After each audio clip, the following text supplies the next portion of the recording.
দিল্লিকে বাংলাদেশি মুক্ত করার ঘোষণা দিয়েছেন ভারতের কেন্দ্রীয় স্বরাষ্ট্রমন্ত্রী ও ভারতীয় জনতা পার্টির শীর্ষ নেতা অমিত শাহ। রোববার রাজ্যের বিধানসভা নির্বাচনের প্রচারে অংশ নিয়ে এ ঘোষণা দেন তিনি।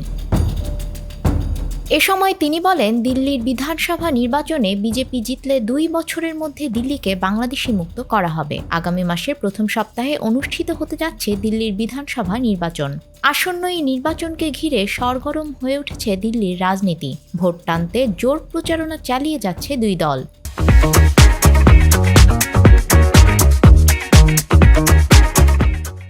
ভারতীয় সংবাদ মাধ্যম বলছে, ভোটের আগে দিল্লির রাজনীতি অনেকটা উত্তপ্ত হয়ে উঠেছে। মূল লড়াই হতে চলেছে রাজ্যে বর্তমান ক্ষমতাসীন দল আম আদমি পার্টি ও কেন্দ্রীয় সরকারের প্রধান শরিক দল ভারতীয় জনতা পার্টির মধ্যে।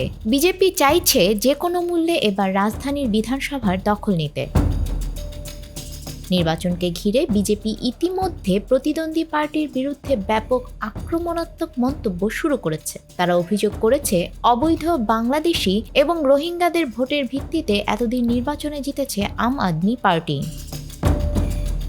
ভারতীয় বার্তা সংস্থা পিটিআই জানিয়েছে, রোববার ভারতের প্রজাতন্ত্র দিবস থাকলেও এদিন নির্বাচনের প্রচার বাদ দেননি নেতারা। এদিন ভোটের প্রচারে অংশ নিয়ে কেন্দ্রীয় স্বরাষ্ট্রমন্ত্রী অমিত শাহ রাজ্যটির ক্ষমতাসীন দল আম আদমি পার্টিকে অবৈধ আমদানিওয়ালি পার্টি বলে মন্তব্য করেছেন।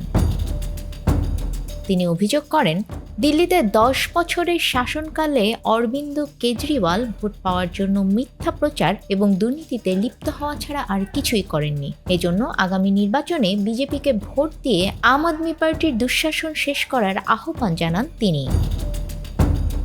নিউজ ডেস্ক, আমাদের সময়।